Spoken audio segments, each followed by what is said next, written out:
Fala galerinha, beleza? A gente vai trabalhar hoje o tópico 7.2, pressão exercida por um líquido. É diferente da pressão que a gente tinha lá absoluta. Por quê? Aqui a gente vai trabalhar o conceito de hidrostática, entrando um pouquinho, tá, nessa área. Como assim? A gente vai ter que antes eu tinha somente o ponto P dentro de um líquido. Agora eu vou considerar o sistema como um todo. Vou colocar a pressão atmosférica aqui em cima, tá? Porque ela age em cima na superfície do meu líquido. E eu vou estar trabalhando a pressão da água nesse ponto. Então eu vou levar em consideração a pressão atmosférica mais a pressão da coluna de água. Beleza? Bom, na prática, o que é hidrostática? São as propriedades, tá, que estão ligadas dentro de um fluido. Para a gente entender o que é um fluido ele vai ser líquido ou gás, tá? Tem duas características aí, ou líquidos ou gases, na qual a gente vai estar trabalhando dentro de hidrostática. É claro que gases é mais a ver, tá, com a pressão, variação de volume e tudo mais. Mas é claro que eu também tenho atuando dentro da minha configuração de hidrostática, beleza? A princípio, a gente vai ter mais exercícios práticos com líquidos, tá?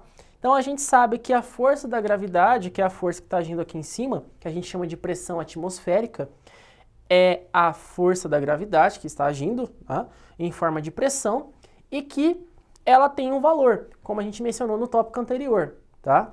Então a gente vai trabalhar a pressão atmosférica, que é 10 a quinta pascal, ou eu coloco o valor absoluto dela, tá? Aqui nesse caso, a gente considera um sistema como um todo, ou seja, eu já mostrei para vocês como calcula a pressão da coluna, tá? Como que é? ρGH. A pressão atmosférica, o exercício vai fornecer para você, e aí você calcula a pressão total no ponto P, que vai ser o quê? A pressão da coluna d'água mais a pressão atmosférica, beleza? Bom, se a gente for levar isso aqui na prática, a gente vai considerar o referencial como a superfície. Ou seja, aqui é o nosso ponto zero, e quanto mais profundo eu for, não é que eu estou aprofundando, eu estou descendo, mas eu estou aumentando a profundidade, eu estou indo mais profundamente. E aí eu tenho números positivos, tá?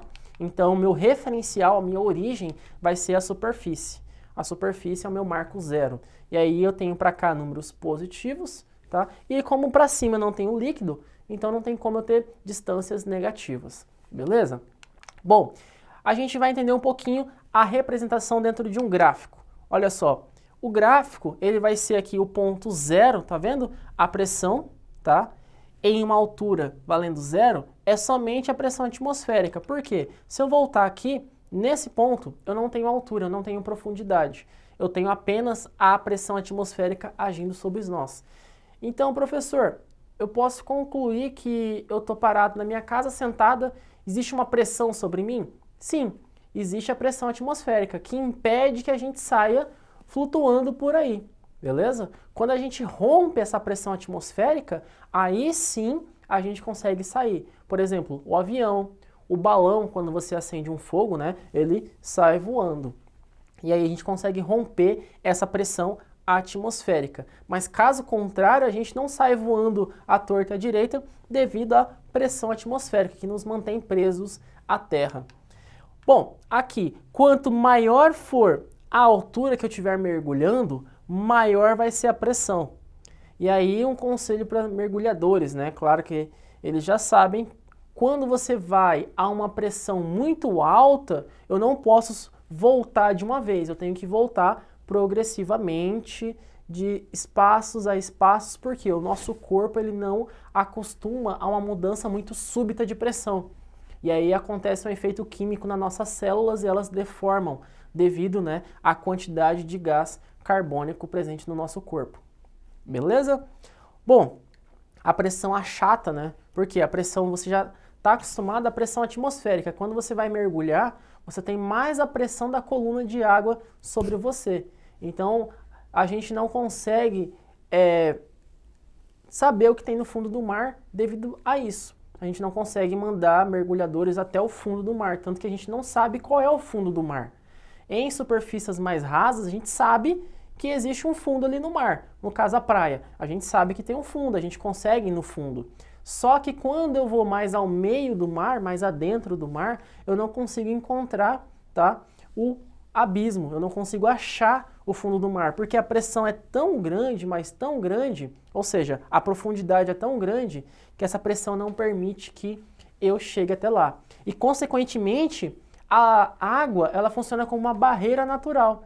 Ela não vai deixar a luminosidade chegar lá embaixo. Então quer dizer que no fundo dos oceanos é totalmente escuro devido a isso. A densidade da água e a profundidade não permite que a luz chegue lá embaixo. Beleza? Se vocês pesquisarem na internet, vocês vão ver que existe peixes no fundo do mar que eles conseguem projetar luz própria. Por quê? Lá não existe luz, lá não tem sol. Os raios solares não chegam lá embaixo. Consequentemente, a própria natureza fez com que esses peixes, tá, essas espécies aquáticas, gerassem a sua própria luz. Então é isso, pessoal. A gente conseguiu entender um pouquinho do conceito de hidrostática, tá? A pressão atmosférica e a relação com a pressão absoluta. Aguardo vocês na próxima aula. Até mais. Tchau, tchau.